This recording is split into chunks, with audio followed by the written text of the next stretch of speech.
자, 이번에는 우리가 포톤과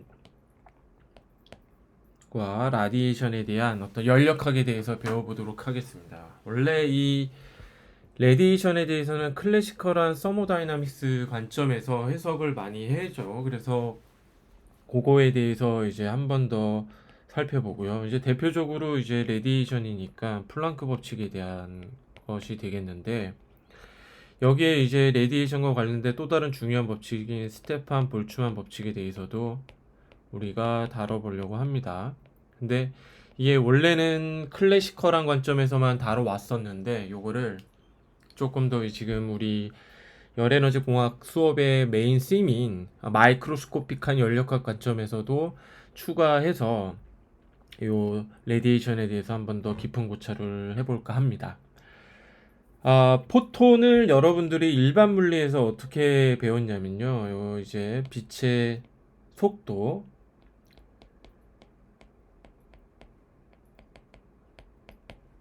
빛의 속도는 1 오버 n 해서 이거를 이제 굴절률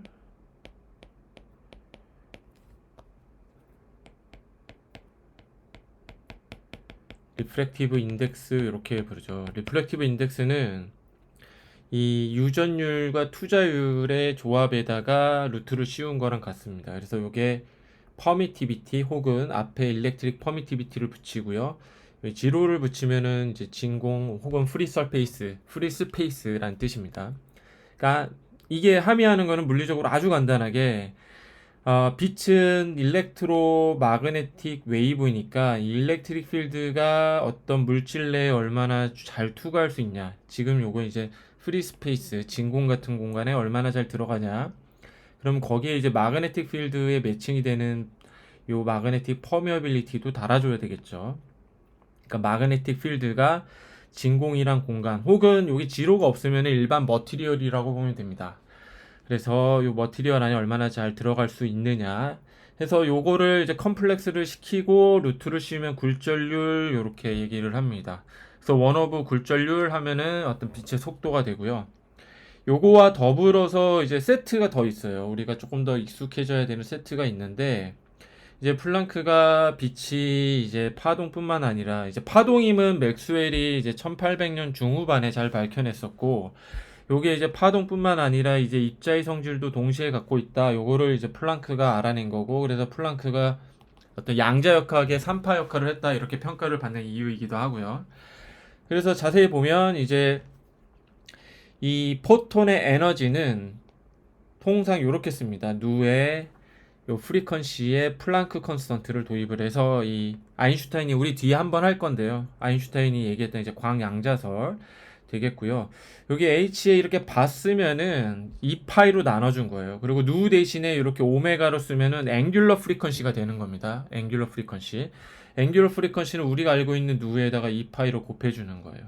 그러니까 H 누는 H에다가 2파이를 나눠준 게 되겠죠. 그래서 앵귤러 프리퀀시를 쓰고 프리퀀시 대신에 앵귤러 프리퀀시를 쓰는 거는 이 파동의 성질 때문입니다. 파동의 성질 때문이고 요거는 어떤 지수함수의 어떤 아름다움 요거랑 더불어서 요게 자기를 미분하면 자기 자신이 나오는 건 지수함수밖에 없는데 이게 이제 코사인과 사인 세타의 어떤 조합으로 표현이 되잖아요. 그러니까 요게 자기를 미분했는데 자기 자신이 나온다는 거는 이 사인 혹은 코사인밖에 없어요.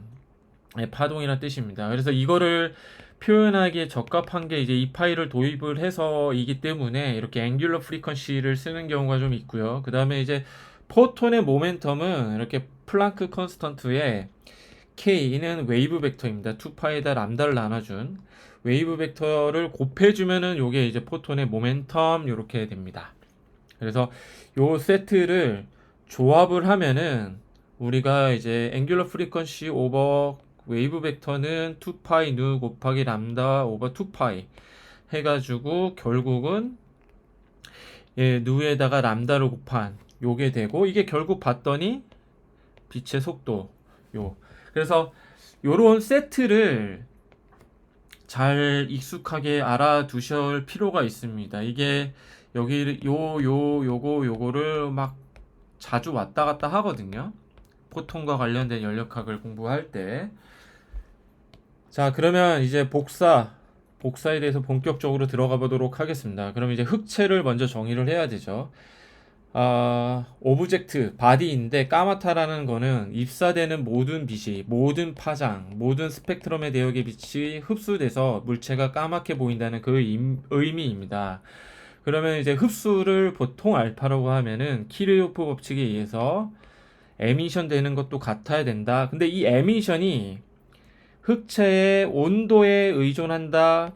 이래서 이 온도, 흑체의 온도에 따라서 에미션하는 스펙트럼의 특징들이 달라지더라라는 게 이제 주요한 우리 살펴봐야 될 내용이라고 할 수 있습니다.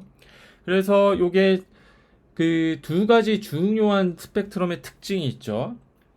요거를 보시면 이제 플랑크 법칙으로 요 두 가지 중요한 특징을 알 수가 있는데, 플랑크 법칙은 이제 라디에이션 되는 파장은 플랑크 컨스턴트를 도입을 하고 프리퀀시 혹은 파장에 따라서 온도가 정해지면은 달라지더라. 근데 어떻게 달라지냐면, 일단 흑체의 온도가 올라가면은 파장 기준으로 단파장의 빛이 더 잘 나옵니다. 그러니까 이제 스펙트럼을 갖다 보니까 이 파장대별로 레디에이션이 잘 나오는 어떤 스펙트럴 픽이 있는데, 꼭지점 스펙트럴 픽이 있게 되는데, 이 픽의 위치가 파장이 짧아질수록 흑체의 온도가 높아질수록 이 픽이 위치하는 파장이 단파장으로 가면서 동시에 레디언스 자체의 세기가 커진다는 거죠. 그래서 100K 한 300K 우리 지구 앰비언트 템퍼레처의 스펙트럼을 보면은 대략 한 수 마이크로미터, 한 2 마이크로에서 한 수십 마이크로미터 사이에서의 주로 이제 빛이 나오게 되고요. 요 레디언스 복사를 요 파장대역에서 이 스펙트럼으로 하게 되고, 태양처럼 한 5000K 이상 흑체 온도를 갖게 되면 이 니어 IR 근적외선 비저블 UV까지 해당되는 스펙트럼이 나온다. 요런 두 가지 특징, 그러니까 스펙트럴 픽이 흑체 온도가 높아질수록 단파장에서 찍히게 되고, 흑체 온도가 올라갈수록 이 레디언스 자체가 세지는, 이게 요 플랑크 법칙에 의해서 완벽하게 유도가 됩니다. 요게 재현이 되고 계산이 되고요. 사실 플랑크가 요 플랑크 컨스턴트, 이게 이제 양자역학의 3파 역할을 했는데, 요걸 도입하기 전에 클래시컬한 시오리에서는 정확하게 예측이 안 됐어요. 요 까만색 라인으로. 근데 이제 플랑크 법칙이 요 플랑크 컨스턴트 기반에서 도입이 된 다음부터는 정확하게 예측이 됩니다. 그래서 실제로 이 지금 보고 계신 게 플랑크 법칙으로 계산한 블랙바디의 스펙트럼, 예를 5250C 셀시우스 디그리를 가정했을 때 블랙바디 스펙트럼을 계산을 플랑크 법칙으로 해보면 요 회색 라인이거든요. 근데 여기 노란색과 빨간색은 실제 측정한 태양 스펙트럼입니다. 이로부터 우리가 태양의 온도를 알 수 있는 거죠. 태양의 온도를 태양에 가서 찍진 않았겠죠, 당연히. 그리고 이 노란색은 앰모스피어의 탑에서 찍은, 그러니까 지구가 이렇게 있으면, 지구 표면이 있으면 지구 표면에 이렇게 대기층이 있을 거 아닙니까? 근데 대기층의 탑 여기서 찍었다는 얘기예요. 근데 대기를 이제 솔라 스펙트럼, 솔라 라이트이 통과를 하게 되면 뭐 미세먼지에 의해서 산란도 될 것이고, 그 다음에 여기 이제 나와 있는 것처럼 대기 중에 있는 물 분자나 산소 분자에 의해서 혹은 오존에 의해서 흡수되는 것들도 있을 겁니다. 그래서 이 C레벨에서 찍은 거를 보면은 C레벨이 이제 지표면의 어떤 지표면과 이제 컴패러블한 높이를 갖는 물 표면에서 찍었다는 건데, 전체적으로 보면은 탑에서, 앰모스피어 탑에서 찍은 것보다 전체적으로 스펙트럼이 낮죠. 그러니까 산란과 흡수 등등등을 겪는 겁니다. 그리고 여기 특정한 위치에서는 물에 의해서 혹은 CO2에 의해서 흡수가 되는, 산소에 의해서도 오존에 의해서도 흡수가 되는, 이런 걸 보실 수가 있습니다. 이걸 뭘 알 수가 있냐면, 측정한 솔라 스펙트럼이 블랙바디 스펙트럼, 그러니까 플랑크 법칙에 의해서 계산된 블랙바디 스펙트럼과 대단히 일치하는 걸 알 수가 있죠. 그러니까 이 플랑크 법칙이 대단히 이제 잘 맞다, 이런 말씀을 드리고 싶었던 거고요. 그러면 이제 플랑크 법칙을 유도하는 거를 해봅시다. 이게 두 자이언트 가이어를 만나야 되는데, 한 명은 이제 아인슈타인의 광양자설, 앞서서 얘기한 것처럼 포톤의 에너지는 플랑크 컨스턴트의 프리퀀시를 곱한 것과 같다. 그 다음에 이제 또 다른 중요한 게 드브로이의 물질파입니다. 드브로이가 이제 무슨 얘기를 했냐면, 질량을 갖고 있는 녀석이 속도로 움직이게 되면 이게 파동 형태로 나타난다, 이런 얘기를 합니다. 그러니까 질량을 갖고 있는 녀석이 어떤 특정 속도로 움직이면 이게 이제 모멘텀이 되는 건데요. 빛의 모멘텀은 이제 앞서 얘기한 것처럼 요 관계식을 갖고요. 이게 이제 플랑크 컨스턴트 오버 빛의 모멘텀을 해줬더니 이제 파동을 우리가 예측할 수 있다. 그러니까 파동 형태를 가지니까 파장을 알 수가 있는 거죠. 요 얘기를 합니다. 그래서 이제 이 광양자설과 이 드브로이의 물질파 이론을 접목을 하게 되면 우리가 앞서 이제 구했던 첫 번째 페이지에서 우리가 유도했던 요 콜렉티브 셋이 나오게 되는데, 즉 여기로부터 우리는 이제 빛이 어떤 입자로 볼 수가 있고 양자화된 입자로 볼 수가 있는데 이게 파동의 성질도 갖는다, 이렇게 정리를 할 수가 있는 거예요. 그 다음에 또 한 명을 만나야 되는데 이게 하이젠버그입니다. 베르너 하이젠버그가 1920년대 지나면서 이제 이분도 양자역학에 지대한 공헌을 하는데, 이분이 했던 이제 뭐 몇 가지 기여가 있는데 그 중에 하나가 이제 불확정성 원리거든요. 이게 용어가 좀 어렵죠. 불확정성 원리는 뭐냐면 이 포톤의 위치와 x는 x축으로의 위치, x축으로 어디 있냐, 위치와 이 모멘텀은 동시에 알기 어렵다, 이런 얘기를 합니다. 동시에 알기 어렵다. 그래서 그거를 식으로 표현하면은 델타 x에다가 모멘텀, 그러니까 위치의 변화, 디스플레이스먼트와 모멘텀의 변화, 이건 이제 일종의 힘인데요. 요거를 곱한 게 플랑크 컨스턴트보다 같거나 크다, 이런 뜻이 돼요. 이게 조금 직관적으로 이해가 어려운 부분이 있습니다. 요거를 제가 조금 다른 방법으로 설명을 해볼게요. 하이젠베르그의 불확정성의 원리를.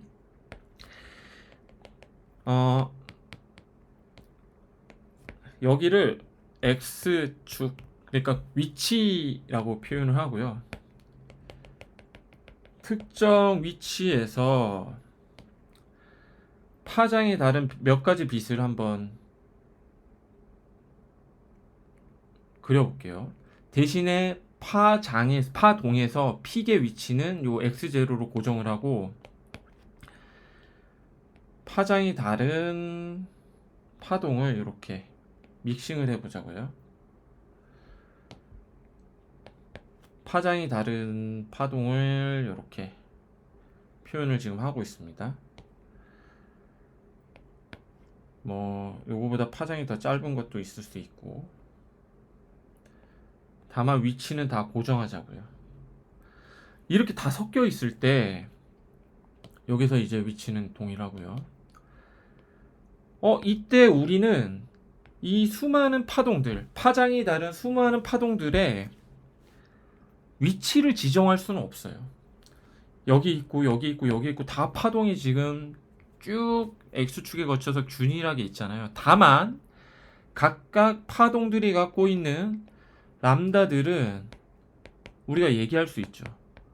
그러니까 람다를 얘기할 수 있다는 건 뭡니까?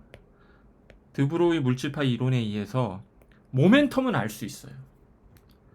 요 상황에서 파동들은 중첩을 할 수 있으니까, 중첩을 하게 되면 어떻게 돼요? 여기는 픽의 위치가 다 똑같으니까 보강 간섭을 하지만 나머지 위치들, 여기와 여기는 상쇄 간섭을 하겠죠. 위상이 맞지 않으니까.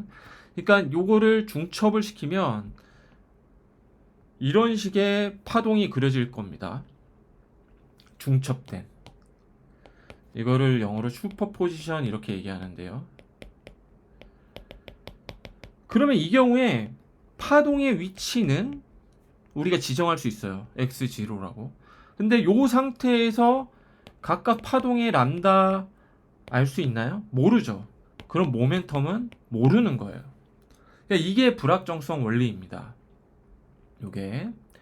그래서 그걸 표현을 이제 델타 x 곱하기 델타 p는 h 플랑크 컨스트보다 같거나 크다 이렇게 표현을 할 수가 있는 거고요.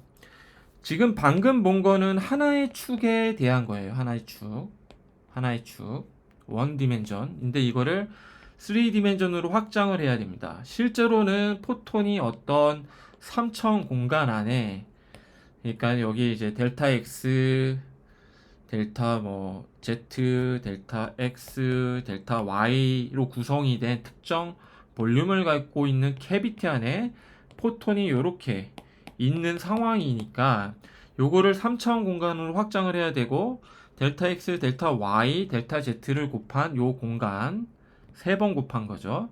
요거를 v로 볼 수 있을 거고, 그럼 모멘텀에 대해서 똑같이 해야 됩니다. x축, y축, z축에 대한 모멘텀 차이를 3번 이렇게 곱해주면 돼요. 이걸 3차원으로 확장을 시키다 보니까 플랑크 컨스턴트도 3승을 해주는 게 맞겠고요. 요때 이 모멘텀 구간을 갖고 있는 포톤은 h 3승 오버 캐비티의 공간 v가 될 거예요. 그러니까 이거는 이 모멘텀을 갖고 있는 포톤을 발견할 확률, 이 모멘텀 공간에서 이 모멘텀 구간을 갖는 포톤을 발견할 확률이 될 겁니다. 확률이. 그러면은 이 모멘텀을 갖고 있는 모멘텀 스페이스에서 이들을 발견할 확률이니까 이거를 전체 모멘텀 스페이스로 확장을 하게 되고, 이걸로 이로부터 우리가 이 포톤의 상태의 수를 가늠해 볼 수가 있습니다. 캐비티, 어떤 구형의 어떤 캐비티 공간에 있는. 그러면은 이제 요거를 스페리컬 모멘텀 스페이스를 규정을 해야 되고요. 이거는 9의 부피 최적이 되겠죠. 3분의 4 파이 모멘텀의 3승 이렇게. 그래서 요거에다가 요거, 그러니까 즉 얘를 나눠주게 되게 되면 이 모멘텀 구간을 갖는 포톤의 수, 혹은 이 모멘텀 구간이라는 것은 어떤 포톤의 상태니까 포톤의 상태에 대한 수가 될 겁니다. 전체 모멘텀 스페이스에서 발견할 수가 있는. 그게 이제 요 식이 돼요. 전체 스페리컬 모멘텀 스페이스에서 요 h3 오버 v 요걸 나눠주게 되면은 특정 모멘텀 구간을 갖는 요걸로 규정이 되는 스테이트에 대한 포톤의 전체 수를 구할 수가 있게 되고, 다만 여기서 g를 하나 곱해야 되는데, g는 뭐냐면 degeneracy factor라는 거예요. degeneracy는 물리학에서 같은 에너지인데 상태가 다른 거를 얘기를 합니다. 그래서 이거의 포톤 같은 경우에는 2거든요. 이게 왜 그러냐면, 자, 포톤은 파동인데 일렉트로 마그네틱 웨이브이고, 일렉트릭 필드 기준으로 일렉트릭 필드가 물결파처럼 이렇게 위아래로 가고, 요 방향을 우리가 평광 이렇게 부릅니다. 평광, 폴라라이제이션. 빛이라는 파동 혹은 일렉트로 마그네틱 웨이브는 두 가지 큰 평광을 갖습니다. 하나가 이렇게 선형 평광, 또 하나는 서큘러 폴라라이제이션, 돌아가는 평광인데, 돌아가는 평광은 선형 평광이 이렇게 모멘텀 스페이스 혹은 공간에서 k 벡터 방향으로 파동이 진행되면서 얘가 돌아가는 거예요. 이렇게 리니어 폴라라이제이션이. 그래서 이제 요 같은 에너지라고 하더라도, 즉 파장으로 규정이 되는 에너지가 두 개가 같더라도 다른 스테이트, 요 두 가지 스테이트가 나오는 겁니다. 혹은 요 파장이든 두 개의 리니어 폴라라이제이션의 조합으로 다 표현도 가능해요. 그래서 요 디제너러시 팩터가 포톤 같은 경우에 2가 돼서 요 앞에 2를 곱해줘야 됩니다. 그러면 number of state of photon within spherical cavity 안에서 총 포톤의 개수, 즉 이 스테이트를 갖는 포톤의 개수를 우리가 이렇게 규정을 할 수가 있게 되는 겁니다. 그러면 앞서 우리가 포톤의 어떤 스테이트를 특정 스테이트에 대한 포톤의 개수를 우리가 이렇게 구할 수 있었어요. 이게 이제 스페리컬 캐비티 안에서의 어떤 그 포톤의 개수인데 우리가 알고 싶은 거는 라디에이션이잖아요.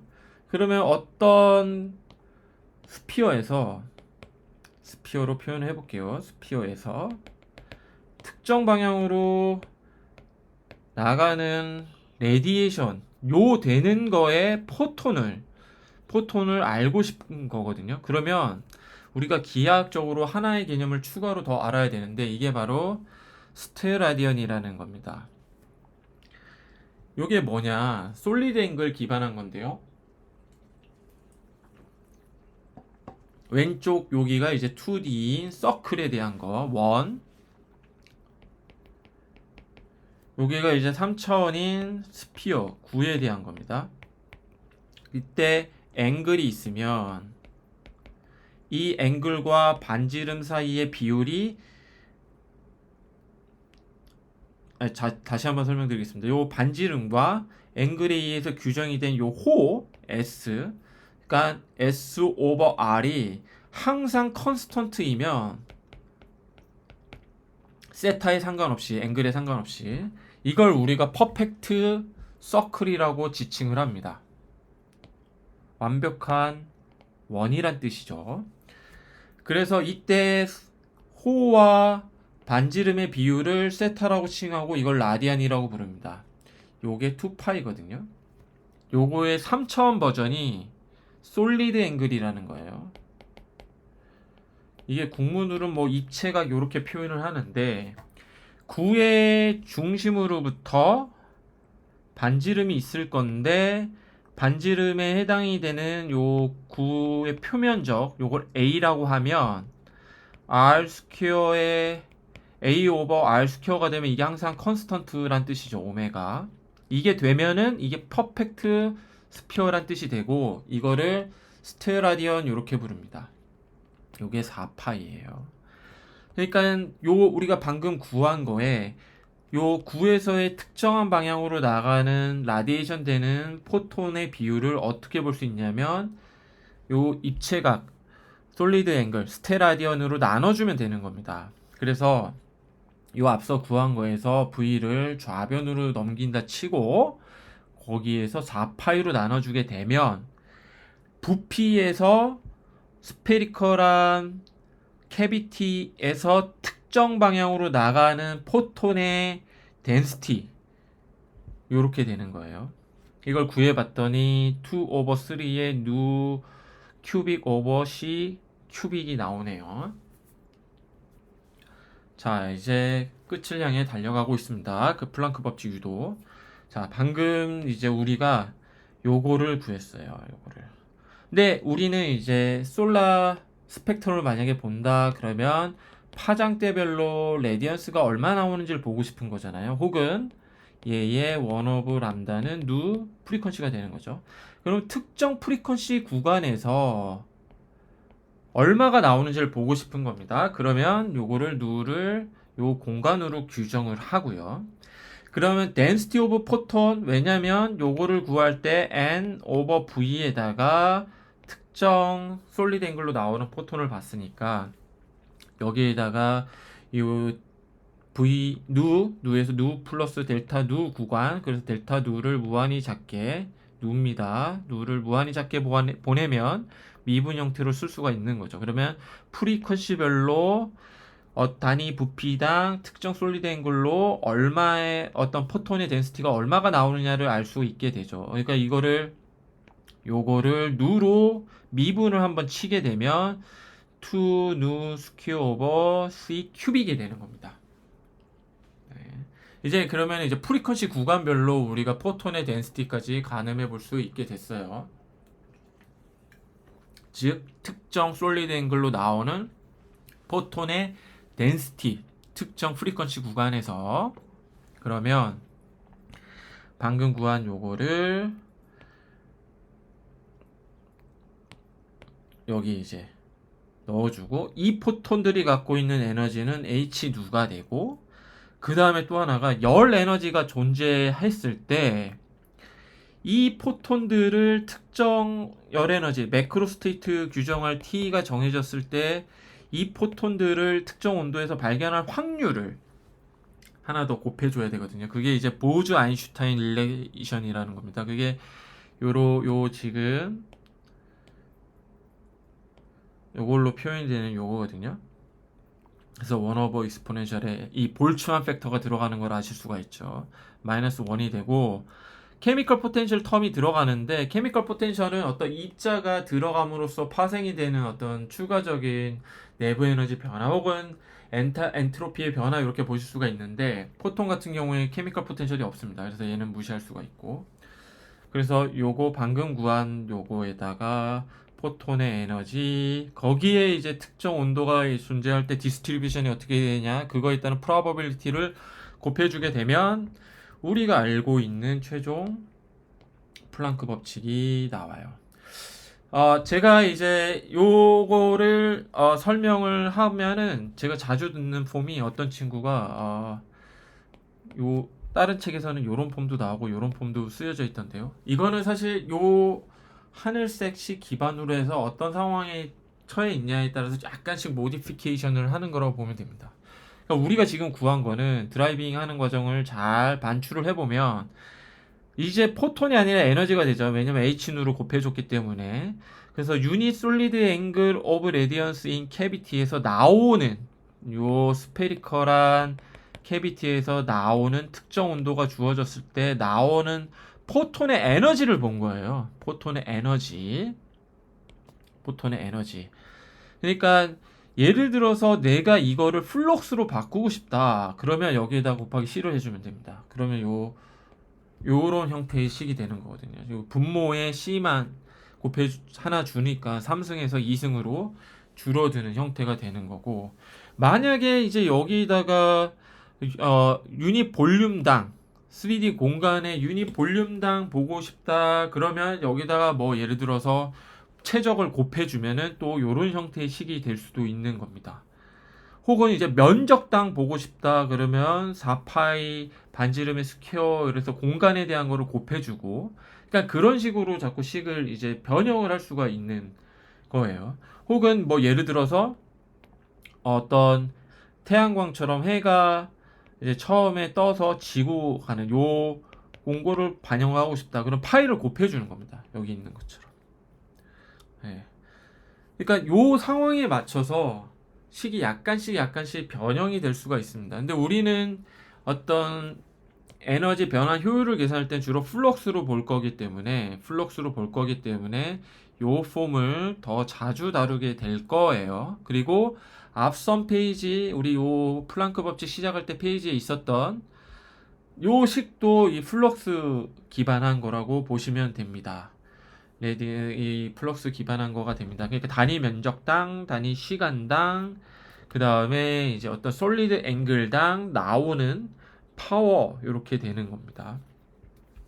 그리고 이제 우리가 이게 프리퀀시당 봤었죠. 프리퀀시당. 그래서 자세히 보면은 스펙트럴 라디언스의 단위가 스테라디언이 분모에 하나 있죠. 이거는 이제 솔리드 앵글당 나온다는 거고 미터 스퀘어당 왜냐면 플럭스화 시켰으니까 여기 와트니까 줄 퍼 세컨이잖아요. 이미 이제 시간당 단위 면적당이 들어가 있는 플럭스 형태예요. 그거를 파장별 혹은 프리퀀시별 봤다는 게 됩니다. 이렇게 해서 플랑크 법칙까지 한번 유도를 해봤습니다.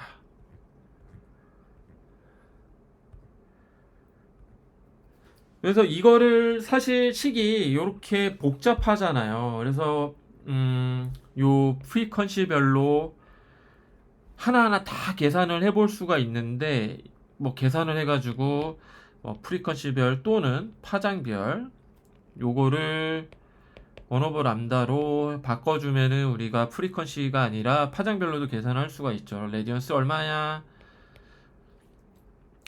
일일이 다 점을 찍어가지고 파장별로 계산해서 이렇게 그려볼 수도 있는데 수치 해석을 조금 할 줄 알면은 요거를 보다 쉽게 할 수가 있고 아주 간단한 파이썬 몇 줄로 이게 가능하거든요. 그래서 제가 요거를 올려놨으니까 혹시나 관심 있으시면 한번 해보시면 됩니다. 제가 요 영상에서 하나하나 파이썬 코드 한 줄 한 줄 치는 거를 직접 그대로 라이브로 캡처를 해서 올려놓은 거거든요. 그래서 관심 있으시면은 요거를 플랑크 법칙에 의해서 흑체 온도에 따른 복사 스펙트럼을 재현을 해보실 수가 있습니다. 이제 우리가 다음으로 볼 거는 포톤이 입자잖아요. 입자. 그러니까 우리가 앞선 6장과 7장의 그 키네틱 시오리 오브 게스를 할 때 입자의 어떤 열 에너지 하에서의 거동, 속도를 볼츠만 디스트리뷰션과 맥스웰 볼츠만 디스트리뷰션에서 근거해서 봤고, 이게 어떤 공간에 있을 때 공간의 벽을 포톤이 가서 때릴 때 어떻게 압력이 전가가 되는지, 압력으로 나타나는지 이런 거를 이제 분포 함수 디스트리뷰션을 통해서 확인을 했는데, 그럼 포톤은 어떠냐는 거예요. 포톤도 기본적으로 입자고 얘가 어디로 간단 말이죠. 그러면 얘도 당연히 때리면서 어떤 프레셔, 압력을 전가할 수 있다는 얘기가 됩니다. 그래서 예를 들어서 여기 이런 캐비티가 있다고 치고, 자, 요 일렉트로마그네틱 웨이브, 즉 빛이죠. 빛이 요 캐비티 안에 이렇게 쭉 있게 되고, 여기가 서라운드인데 캐비티는 다이아서믹 월로 이렇게 둘러싸져 있다고 치면 입자가 가서 때리니까 어떤 압력을 전가할 수 있을 거고, 이거를 어떻게 연력학적으로 해석할 수 있냐 중요한 포인트가 되겠죠. 자, 그러면 요 이제 포톤이 갖는 어떤 에너지 혹은 인터널 에너지가 있고 캐비티의 볼륨을 나눠준다고 하면 이 스몰 u를 우리가 에너지 덴시티로 볼 수가 있을 거예요. 에너지 덴시티로 볼 수가 있을 겁니다. 그러면 이때 포톤이 가질 수 있는 에너지는 플랑크 컨스턴트의 앵귤러 프리퀀시를 곱해주면 된다고 그랬고, 우리가 이거를 포톤의 어떤 평균 에너지 이렇게 볼 수가 있고, 포톤의 덴시티를 곱해주게 되면은 에너지 덴시티, 포톤의 에너지 덴시티가 나올 거예요. 그래서 스몰 n이 이제 유닛 볼륨당 포톤의 개수니까 요 n 플랑크 컨스턴트 앵귤러 프리퀀시가 바로 에너지, 포톤의 에너지 덴시티가 될 거예요. 그러면 우리가 6장에서 했던 키네틱 시오리 기반해가지고 프레셔를 공부했던 거를 잘 떠올려 보죠. 자, 특정 입사각으로 들어가는 어떤 포톤, 얘는 어떤 단위 면적당 때리는 포톤의 어떤 개수가 되는 거죠. 개수가 되는 거고, 이게 이제 모멘텀 체인지가 되는 거니까, 모멘텀 체인지니까 일단 프레셔니까 포톤이, 하나의 포톤이 어떤 모멘텀 체인지를 가져올 수 있는지를 곱해가지고 이걸 적분을 했더니 우리가 프레셔가 이때 당시에 3분의 1의 질량의 포톤의 덴시티의 속도의 스퀘어의 평균값 이렇게 된다라는 걸 우리가 이미 구했습니다. 그게 이제 여기 인 거죠. 그러니까 가스 입자가 어떤 속도를 열 에너지 하에서 가질 수 있을 때 프레셔는 3분의 1 nm v 스퀘어의 평균값. 그러면 똑같이 포톤이라는 가스가 있을 때 얘네가 가져올 수 있는 프레셔는 이제 포톤의 가스가 여기 보시는 것처럼 있을 때 얘의 프레셔는 3분의 1 nmc 스퀘어 이렇게 되는 거죠. 그러면 우리가 이제 뭐를 알 수 있냐면 요 가스 입자의 프레셔를 구했던 거와 마찬가지로 평균 키네틱 에너지는 2분의 1 mv 스퀘어의 평균값이었고 요거의 인터널 에너지가 됐죠.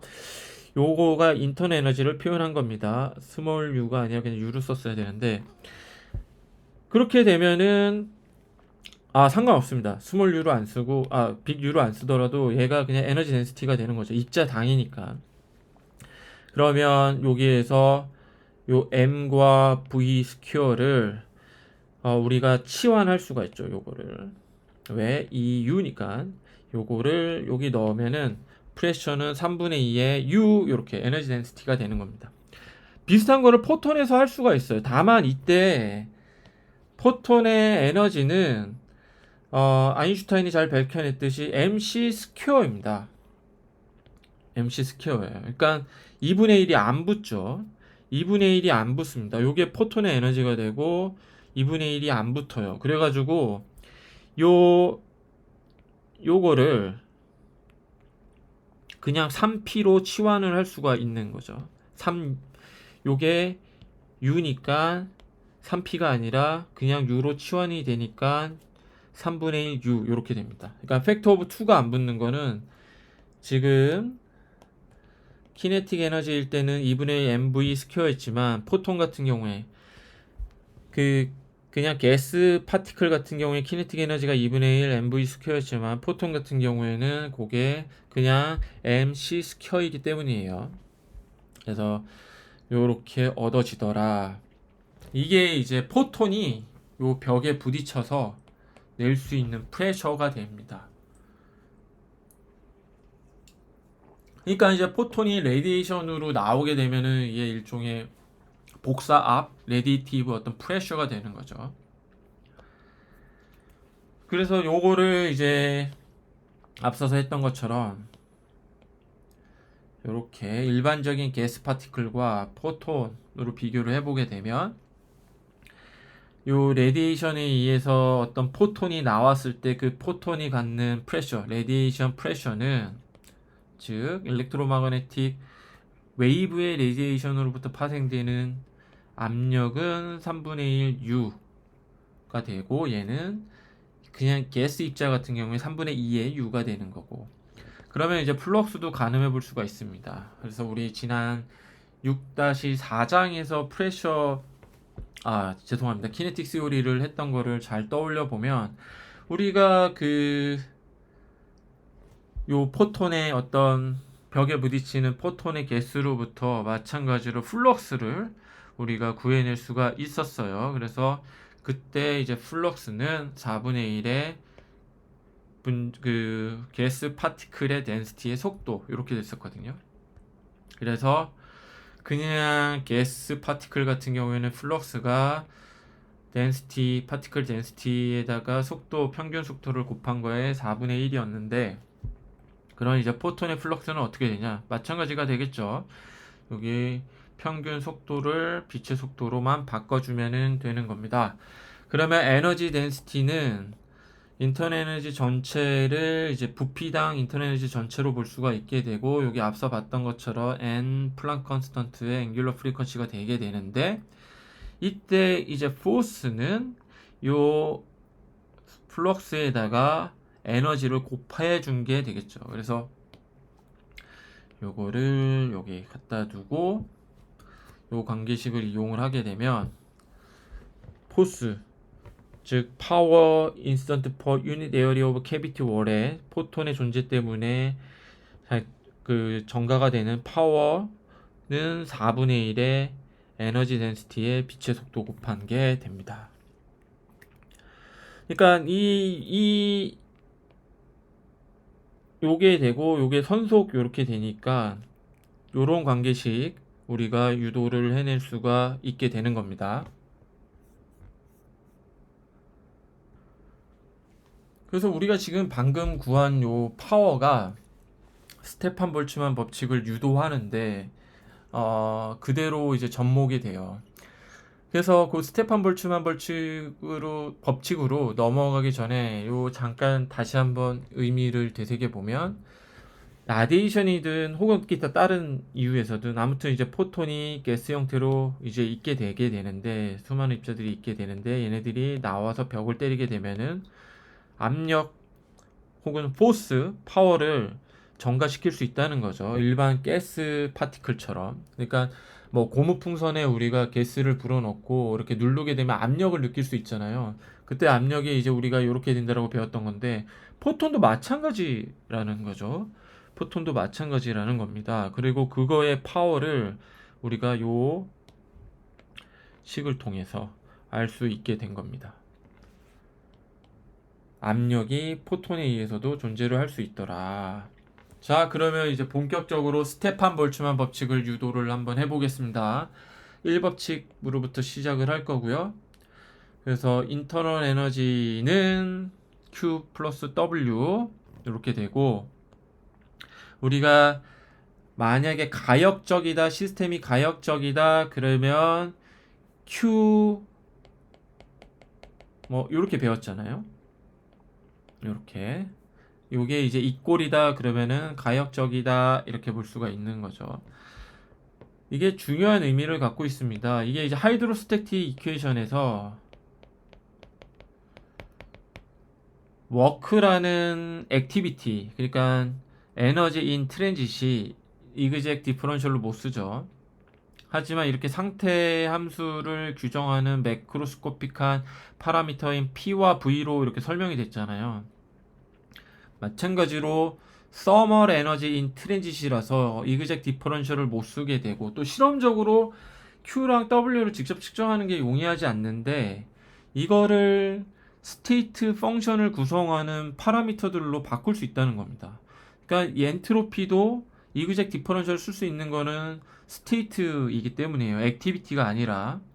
그러니까 이제 연력학에서 구성하고 있는 이 에너지 인 트랜짓들이 전부 스테이트를 규정하는 스테이트 오브 펑션을 규정하는 파라미터들로 다 바꿀 수 있게 되는 거예요. 그래서 요 내부 에너지 변화는 이렇게 되게 되고요. 자, 온도가 컨스턴트일 때 V에 따른 내부 에너지 변화, 이거는 우리가 여기에 V로 미분을 치면은 되겠네요. 그래서 T 컨스턴트이고, T가 컨스턴트인 거는 또 이 우리가 바라보고 있는 연력학적인 상황이 어떤 레저버 기반한 거다라는 걸 또 의미하기도 하죠. 그리고 여기 V 날라가서 P 그대로 나오고, 요거를 요렇게 다시 정리를 할 수가 있죠.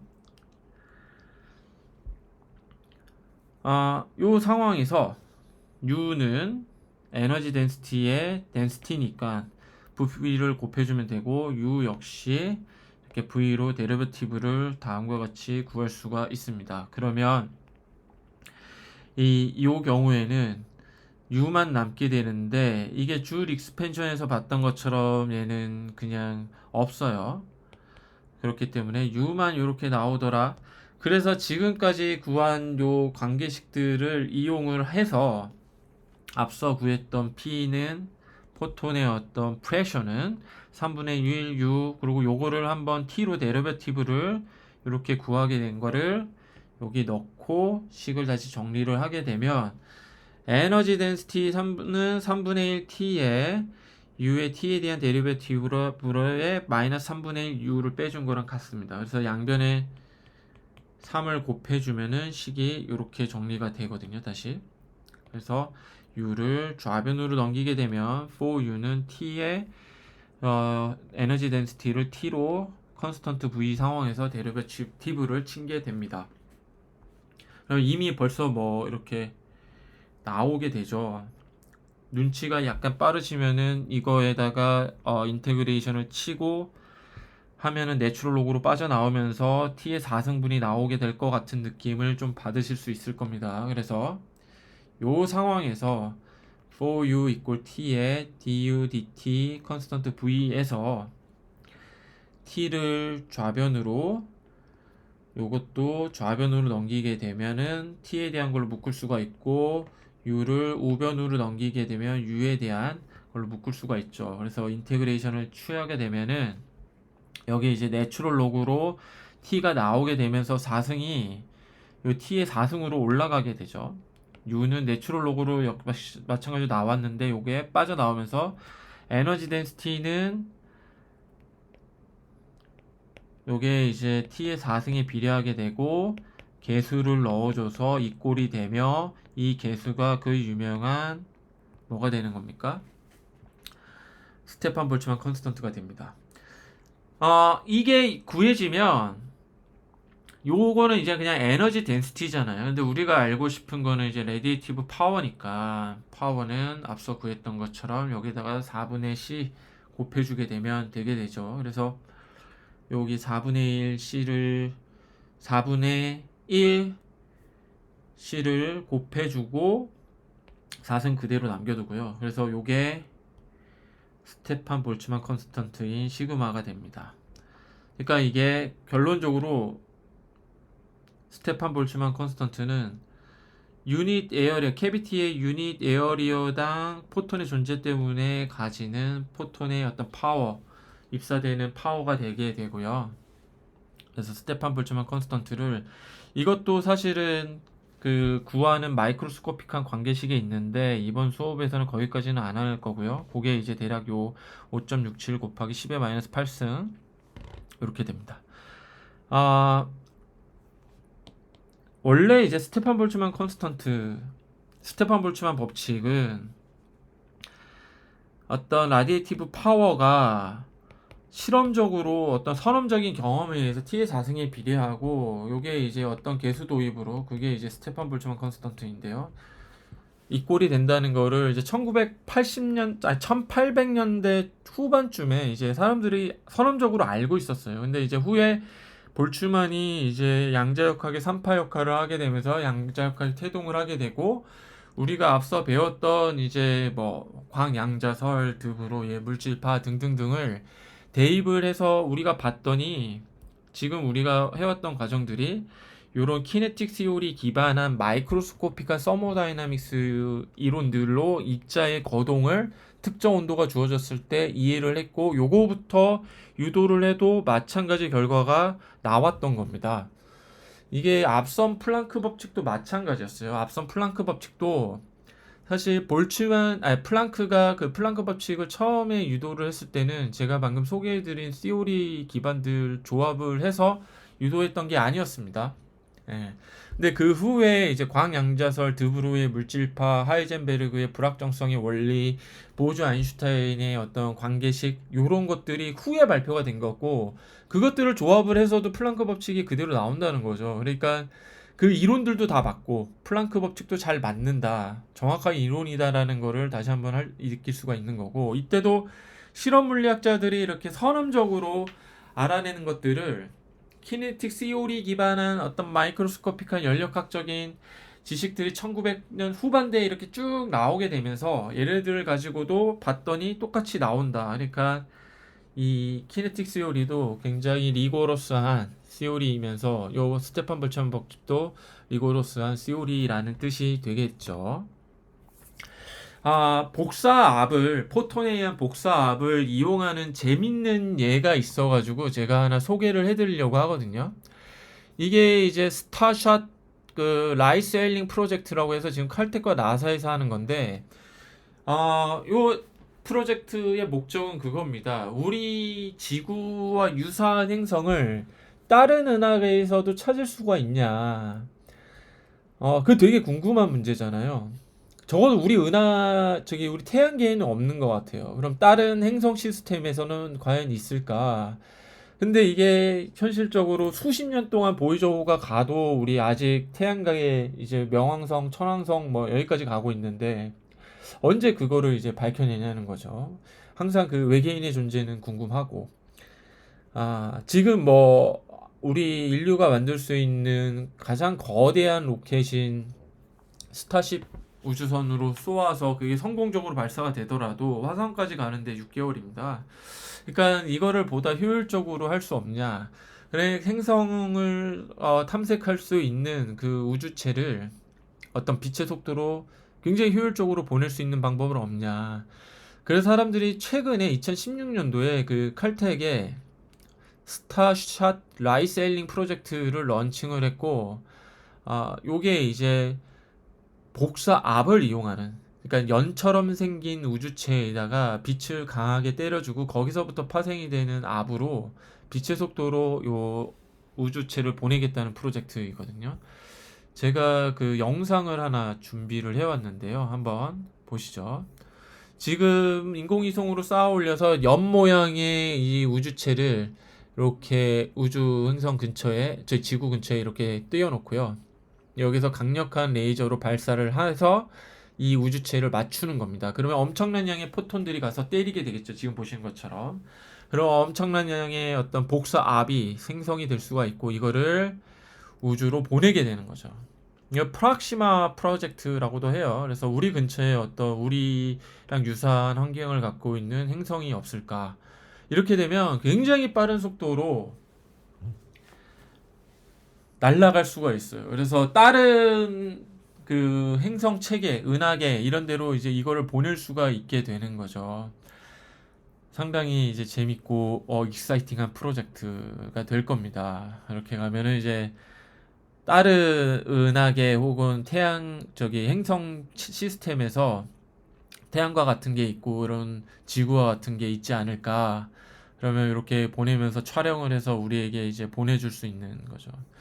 그러니까 지금 요런 세계적인 연구기관들은 요런 연구를 하고 있어요. 그래서 우리 학생들이도 우리 고대 학생들도 이런 능력들이 다 있습니다. 그래서 이런 세계적으로는 이런 연구들이 되고 있다. 이런 것들도 알고 꿈도 더 크게 가질 수 있었으면 좋겠어요. 복사합은 사실 이거 말고도 다양한 데 응용이 됩니다. 근데 이제 대표적인 최근에 이제 사람들이 관심을 갖고 있는 특히 이제 칼텍과 나사 같은 기관에서는 이런 거에 관심이 갖고 있다.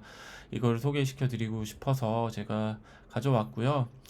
그래서 이 스타샷 라이셀링을 위해서는 어떤 우주체의 어떤 요구 조건들을 만족을 시켜야 되는지 이제 2018년도에 이 프로젝트를 리딩하고 있는 칼텍의 해리 에더터 교수님이 총설 논문을 냈어요. 그래서 기본적으로 복사압을 이용하는 거기 때문에 포톤이 와서 때렸을 때 그거와 잘 반응할 수 있는 뭐 포토닉 크리스탈이라든가 메타물질이라든가 또 연처럼 얇게 이제 퍼져 있는 구조여야지 그러니까 그 포톤을 잘 맞을 수 있고 복사압을 잘 낼 수 있으니까 기계적인 강도도 중요하겠죠. 왜냐면 이게 넓게 만든 구조여야지 포톤을 잘 맞고 복사압을 잘 낼 수가 있으니까 연처럼 생겼거든요.